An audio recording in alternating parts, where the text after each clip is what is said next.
નમસ્કાર વિદ્યાર્થી મિત્રો, ધોરણ 10 સામાજિક વિજ્ઞાન, આકાશ પટેલ, એન્જલ ગ્રુપ ટ્યુશન. આપણે પાર્ટ 1માં ગઈકાલે ભારતનો વારસો, સંસ્કૃતિનો અર્થ, પ્રાકૃતિક વારસા, એના 4 ભાગો વિશે આપણે થોડી માહિતી મેળવેલી. હવે આપણે આગળ સાંસ્કૃતિક વારસા વિશેની માહિતી, ગુજરાતના સ્થળો એના વિશેની માહિતી, બરાબર, એની આ પાર્ટ 2માં આપણે માહિતી થોડી મેળવીશું. પ્રાકૃતિક વારસા પછી બીજો ભાગ છે સાંસ્કૃતિક વારસો. ભારતે જગતને વિવિધતાપૂર્ણ સમૃદ્ધ વારસાની આપણને ભેટ આપેલી છે. હવે સાંસ્કૃતિક વારસો આપણે આગળ જોઈ ગયા કે પ્રાકૃતિક વારસો જે કુદરત દ્વારા સર્જન થયેલો છે એને પ્રાકૃતિક વારસો કહેવાય. ગઈકાલે આપણે જોયું હતું. સાંસ્કૃતિક વારસો એટલે એનો અર્થ છે માનવ સર્જિત વારસો, એટલે માનવ દ્વારા સર્જન થયેલી વસ્તુઓ, એટલે એને માનવ સર્જિત વારસો નામે ઓળખવામાં આવે છે. એટલે સાંસ્કૃતિક વારસાનો અર્થ થાય છે માનવ સર્જિત વારસો, એટલે માનવે બનાવેલી વસ્તુ. માનવીએ પોતાની એમ કહેવાય છે ગુને, બુદ્ધિ, ચાતુર્ય, આવડત, કલા, કૌશલ્ય દ્વારા જે કંઈ પ્રાપ્ત કર્યું કે સર્જન કર્યું તેને સાંસ્કૃતિક વારસો કહેવાય છે. આ લોંગ વ્યાખ્યા છે એની. માનવીએ પોતાને એમ કહેવાય છે કે કુને, આવડત, બુદ્ધિ, ચાતુર્ય, બુદ્ધિથી અને કલા કારીગરીથી કૌશલ્ય પ્રાપ્ત કર્યું એને, અને જે સર્જન કર્યું, જે વસ્તુ બનાવી એને સાંસ્કૃતિક વારસાના નામથી ઓળખવામાં આવે છે. આર્યોથી શરૂ કરી ઘણી બધી પ્રજાતિઓ ભારતમાં આવેલી છે, જે એના નામ આપેલા છે આપણને ચોપડીની અંદર. શકો, ક્ષત્રપ, કુષાણ, હુણ, ઈરાનીઓ, તુર્ક, આરબ, મુગલ. મુગલ એટલે રાજાઓ, મહારાજાઓ. આ બધી પ્રજાતિઓ છે. પારસીઓ, અંગ્રેજો, ફ્રેન્ચ વગેરે જેવી વિવિધ જાતિ પ્રજાતિઓ ભારતમાં આવી. આ બધા વચ્ચે થયેલા આદાન પ્રદાનથી ભારતીય સંસ્કૃતિ સમૃદ્ધ બની છે, બરાબર. આમાં ખાલી વ્યાખ્યા ધ્યાનમાં રાખવાની છે. સાંસ્કૃતિક વારસો એટલે ટૂંકમાં એમ કહેવાય માનવ સર્જિત વારસો, એટલે માનવે બનાવેલી વસ્તુઓ. હવે આપણે આગળ જોઈએ. ઐતિહાસિક સમયથી જ ભારતમાં ઘણી બધી પ્રજાઓ આવીને વસવાટ કરેલી છે અને ઘણી બધી વસ્તુઓ આપણને ભેટ પણ આપેલી છે. ઉદાહરણ તરીકે, એક્ઝામ્પલ તરીકે લે, શિલ્પ સ્થાપત્યની કલા તમારે MCQમાં પૂછાઈ શકે. 5000 વર્ષ જેટલી પ્રાચીન છે, જેમાં એમ કહેવાય છે 5000 વર્ષ જૂનો આપણો જે વારસો છે એમ કહેવાય છે. સિંધુ ખીણની સંસ્કૃતિ, ગઈકાલે કીધેલું, સિંધુ ખીણની સંસ્કૃતિ એટલે એમ કહેવાય છે હડપ્પીય સંસ્કૃતિ, બીજા નામે ઓળખાય છે, બરાબર. જૂના અવશેષો ગણી શકાય છે. એમાંથી મળી આવેલ દેવદેવીઓની પ્રતિમાઓ, મૂર્તિઓ, પ્રતિમાઓ એટલે માનવ શિલ્પો, માનવે બનાવેલા શિલ્પો. શિલ્પો એટલે મૂર્તિઓ એક પ્રકારની. પશુઓ, રમકડા, દાઢીવાળા પુરુષનું શિલ્પ, નર્તકીની મૂર્તિ. આપણા સાંસ્કૃતિક વારસા પ્રત્યે સ્વાભિમાન અને ગૌરવની લાગણી જન્મે છે, બરાબર. તમારે પરીક્ષામાં પૂછાય છે દાઢીવાળા શિલ્પ, પુરુષનું શિલ્પ, બરાબર. એક્ઝામ્પલ તરીકે લખી શકાય, જે સાંસ્કૃતિક વારસામાં આવે છે. હવે એ જ રીતે આગળ જઈએ અને દાઢીવાળા શિલ્પ, પુરુષનું શિલ્પ જે આપણને ચોપડીની અંદર આકૃતિ પણ આપેલી છે, તમે જોઈ શકો છો. મૌર્ય યુગની ઊંધા કમળની આકૃતિ પર સિંહ અને વૃષભનું શિલ્પ, બુદ્ધની પ્રજ્ઞા પારમિતાનું શિલ્પ, આ બધા માનવે બનાવેલા જે મૂર્તિઓ છે એ બધી આમાં આવે છે. બધા નામ આપેલા છે આપણને. ધર્મચક્ર પ્રવર્તમાનવાળી મહાત્મા ગૌતમ બુદ્ધની પ્રતિમા અને જૈન તીર્થંકરની પ્રતિમાઓ રાષ્ટ્રકૂટ રાજાઓના સમયમાં ઇલોરાની ગુફાઓમાં આપણને આ જોવા મળે છે. આગળના પાઠમાં આવશે અજંતા ઇલોરાની ગુફાઓ, એલિફન્ટાની ગુફાઓ, એના વિશે પાર્ટ 6ની અંદર આવે છે. હવે જેમ પ્રાકૃતિક વારસામાં આવતું સમાવિષ્ટ થતી બાબતો, એમ સાંસ્કૃતિક વારસામાં પણ કઈ કઈ બાબતોનો સમાવેશ થાય છે. કઈ કઈ બાબતો સમાવેશ છે એટલે માનવીએ કઈ કઈ વસ્તુઓ બનાવેલી છે તો આપણા સાંસ્કૃતિક વારસામાં, તો એનો જવાબ અહીંયા છે. મંદિરો જે માનવે તૈયાર કરેલા છે, શિલાલેખો, સ્તૂપો, સ્તૂપ પણ આપણે આગળના પાઠમાં આવશે, વિહારો, ચૈત્ય, મકબરા, મકબરા એટલે એમને કહેવાય કબર, જે મુસલમાનો મકબરા કબર બનાવે છે. ચૈત્ય એટલે એક પ્રકારની ગુફાઓ. આ બધા જે શબ્દ છે એ સામાજિક શબ્દ છે, ઐતિહાસિક. મસ્જિદો, કિલ્લાઓ, ગુંબજો, મંદિરનો જે ઉપરનો ભાગ છે ગુંબજ, ગોળાકાર ભાગ જ્યાં ધજા ફરકતી હોય છે એ જગ્યા. રાજમહેલો, દરવાજા, ઇમારતો, ઉત્ખનન કરેલા સ્થળો. સામાજિક શબ્દ છે ઉત્ખનન એટલે ખોદકામ દ્વારા મળી આવેલ, બરાબર, ખોદકામ દ્વારા મળી આવેલ વસ્તુઓ અથવા સ્થળો તેમજ ઐતિહાસિક સ્મારકોનો સમાવેશ કરી શકાય છે. આ બધા સાંસ્કૃતિક વારસામાં આવે જે માનવે સર્જન કરેલા છે. એટલે સાંસ્કૃતિક વારસામાં કઈ કઈ બાબતોનો સમાવેશ થાય છે તો એમાં તમારે લખવું પડે. આપણા સ્વાતંત્ર્ય સંગ્રામમાં અમદાવાદમાં જોઈએ છે સાબરમતી આશ્રમ, બરાબર, જે આપણને ખબર છે ગાંધી આશ્રમ તરીકે ઓળખાય છે. દાંડી કોઈ ધોરણ 9ની અંદર આવી ગયું છે, દાંડી ગામ છે. બારડોલી, વર્ધા, શાંતિ નિકેતન, દિલ્હી વગેરે સાંસ્કૃતિક વારસા તરીકે ઓળખાવી શકાય. ભાષા, લિપિ, અંકો, શૂન્યની શોધ, ગણિત, પંચાંગ, ખગોળ, લોખંડ, સાહિત્ય, ધર્મ, યુદ્ધશાસ્ત્ર, રથ, રાજ્યશાસ્ત્ર, પ્રાણીશાસ્ત્ર, વનસ્પતિશાસ્ત્ર, વાસ્તુશાસ્ત્ર. આ બધું આગળના પાઠમાં, આ 7 પાઠની અંદર તમારે આ બધું જ આવશે, બરાબર. અને એના વિશે માહિતી સાથે પાઠમાં, આ પહેલા પાઠમાં બધું તમને આપી દીધું છે કે આગળ કયું ભણવાનું આવશે. પર્યાવરણ સુરક્ષા આદિ ઘણી મહત્ત્વની શોધો ભારતમાં થઈ છે, બરાબર. એટલે આ સવાલ તરીકે પૂછે ભારતનો સાંસ્કૃતિક વારસો, એમાં કઈ કઈ બાબતો સમાવિષ્ટ છે, બરાબર, તેના વિશેની માહિતી, બરાબર. એના પછીનો એક મુદ્દો છે ગુજરાતનો સાંસ્કૃતિક વારસો. ગુજરાતમાં કયા કયા સાંસ્કૃતિક વારસા જે આપણને જોવા મળી રહ્યા છે. તો આપણે ગુજરાતની વાત કરીએ થોડી. સાંસ્કૃતિક, પૌરાણિક અને પુરાતત્વીય. પુરાતત્વીય એટલે જૂની વસ્તુઓ જે સંગ્રહ કરીને મૂકવામાં આવેલી છે. જૂની વસ્તુઓ આપણને સંગ્રહાલયમાં જોવા મળે. તો એ સ્થળોમાં હવે ઘણા બધા સ્થળો આપણને ખોદકામ દ્વારા પણ મળી આવેલા છે, બરાબર. તો આ સ્થળોમાં લોથલ, રંગપુર, ધોળાવીરા, રોજડી અથવા શ્રીનાથગઢ કહેવાય છે, આ વગેરે મુખ્ય છે. આ પુરાતત્વીય એમ કહેવાય કે ખોદકામ દ્વારા મળી આવેલા નગરો છે. એની માહિતી પણ આપણે પાઠ 2ની અંદર અને 3ની અંદર બધું આવે છે, બરાબર, એ આવશે. વડનગરનું કીર્તિ તોરણ જે ગુજરાતમાં પ્રખ્યાત છે. જૂનાગઢમાં આવેલો સમ્રાટ અશોકનો શિલાલેખ. મોઢેરા સૂર્ય મંદિર, ચાંપાનેરનો દરવાજો, સિદ્ધપુરનો રુદ્રમહાલય, વિરમગામનો મુનસર તળાવ, અમદાવાદ જામા મસ્જિદ, ઝુલતા મિનાર. આ બધા નામો છે એ ગુજરાતમાં આવેલા છે. બધા જે સાંસ્કૃતિક વારસા તરીકે પ્રખ્યાત થયેલા છે. સીદી સૈયદની જાળી જે આપણને ખબર છે અમદાવાદમાં આવેલી છે. હઠીસિંહના દેરા, પાટણનું સહસ્ત્રલિંગ તળાવ, વડોદરાનો રાજમહેલ, બરાબર, રાજા મહારાજાએ બનાવેલો છે, જોવાલાયક. જૂનાગઢનો મહાબતખાનોનો મકબરો એટલે આગળ મેં કીધું એમ કબર, બરાબર. નવસારીની પારસી અગિયારી. આ ઐતિહાસિક મહત્ત્વ ધરાવતા જોવાલાયક સ્થળોમાં એની ગણના થાય છે. ગુજરાતના સાંસ્કૃતિક વારસામાં હવે આગળ જોઈએ.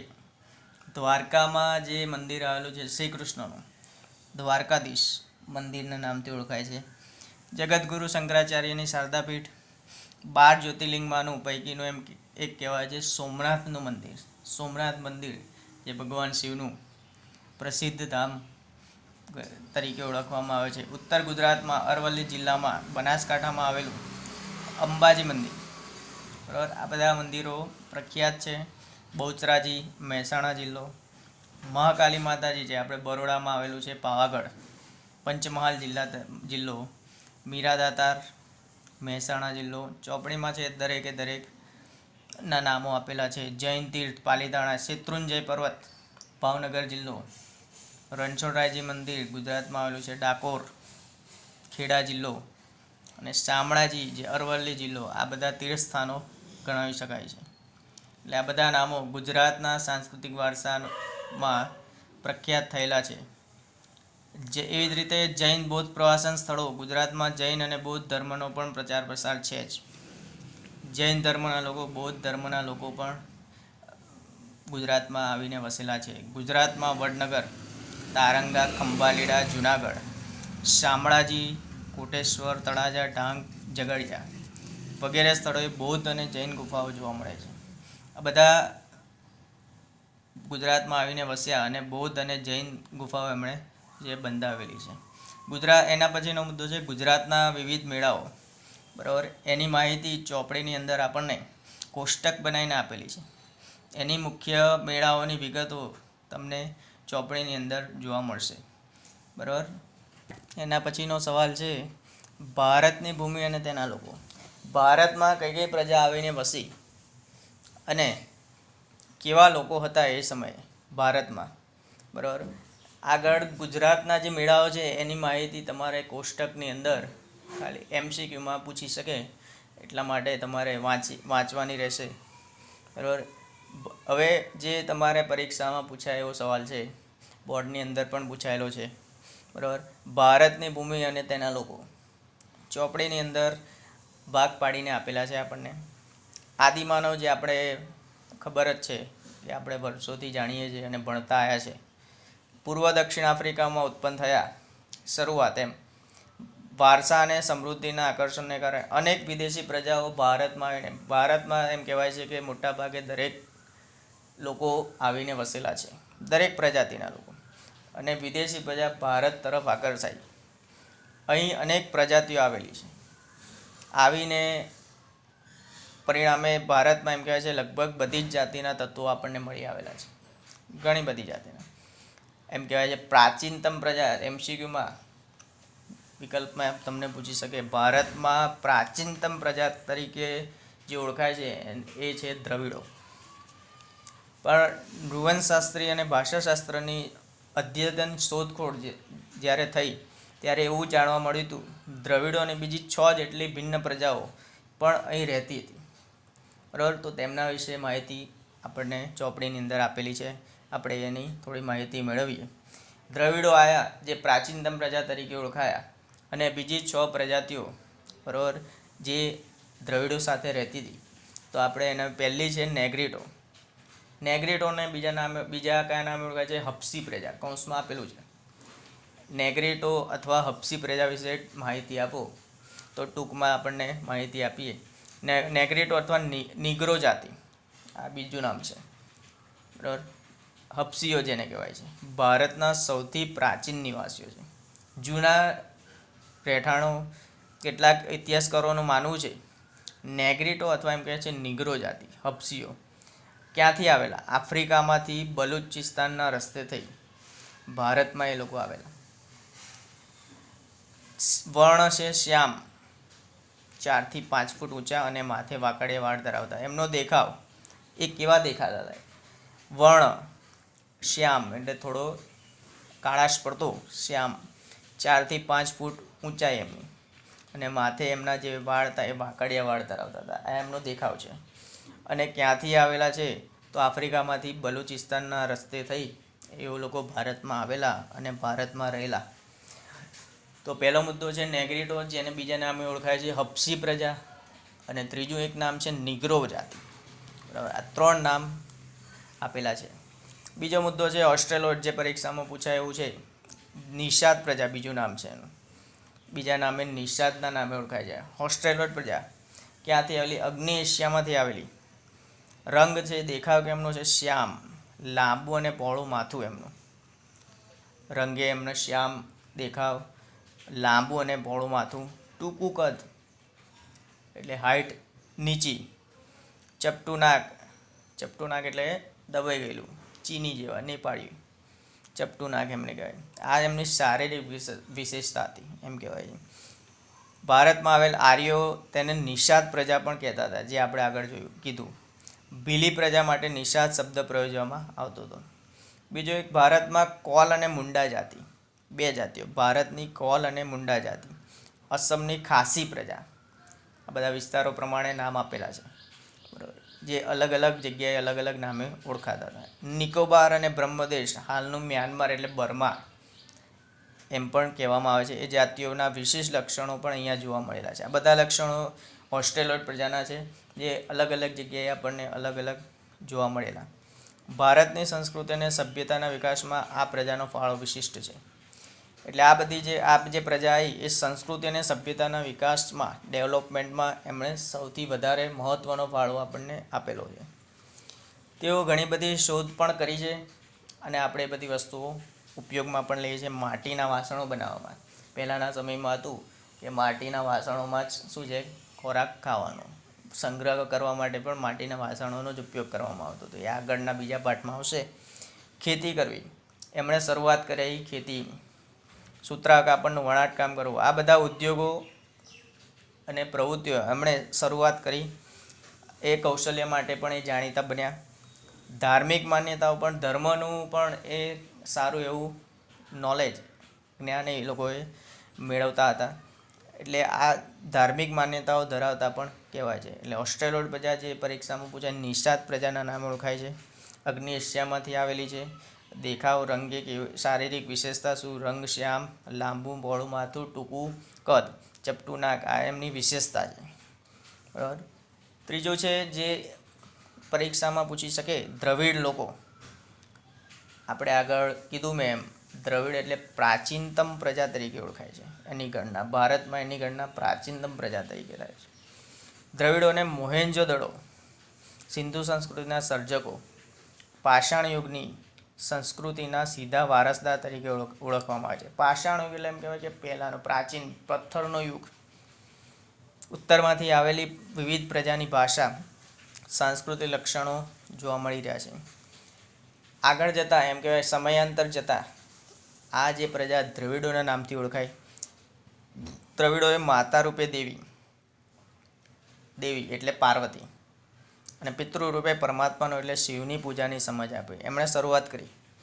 દ્રવિડોએ માતા રૂપે એમ કહેવાય કે દેવી એટલે પાર્વતી દેવી, પિતૃ રૂપે પરમાત્મા એટલે શંકર ભગવાન, શિવ પૂજાની સમજ દરેક લોકોને આપી, ત્યાં રહેતા લોકોને. દીવો કરો, ધૂપ, અગરબત્તી, આરતી, પૂજા કરવાની પરંપરા દ્રવિડોએ આપી હોવાનું મનાય છે. પહેલેથી જ ધાર્મિક પ્રવૃત્તિની શરૂઆત કરાવનાર એમ કહેવાય છે કે તો દ્રવિડ લોકો, એમણે જ આ બધી શરૂઆત કરાવી છે એમ ગણવામાં આવે છે. આ ઉપરાંત પ્રકૃતિ પૂજા, પશુ પૂજા વગેરે દ્રવિડોની ભેટ છે. દ્રવિડોના મૂળ દેવો આર્યએ સ્વીકારી લીધા અને સંસ્કૃતિના દેવો તરીકે એમને પુનઃસ્થાપના કરાઈ. એટલે આર્ય સંસ્કૃતિ ઊંડે સુધી વ્યાપી.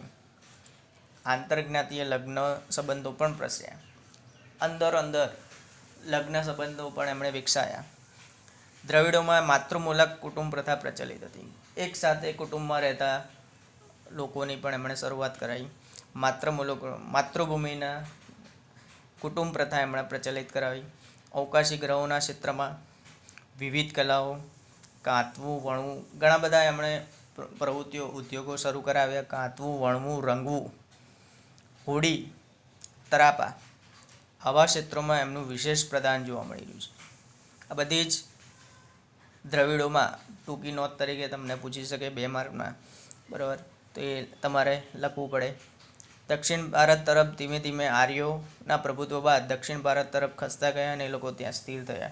આજે એમ કહેવાય છે દક્ષિણ ભારતમાં દ્રવિડ કુળની એમની ભાષા તમિલ, તેલુગુ, કન્નડ અને મલયાલમ આવી ભાષા બોલતા લોકો આજે પણ આપણને જોવા મળે છે.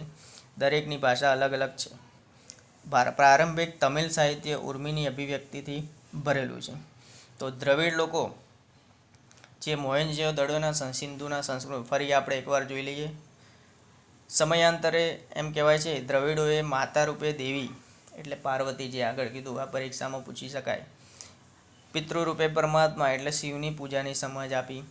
ધૂપ, દીપ, અગરબત્તી, આરતીથી પૂજા કરવાની પરંપરા, આ બધું પ્રકૃતિ પૂજા, પશુ પૂજા વગેરે દ્રવિડોની ભેટ છે.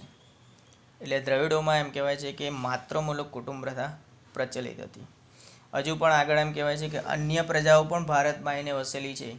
તો એની માહિતી આપણે આગળના પીરિયડમાં જોઈશું.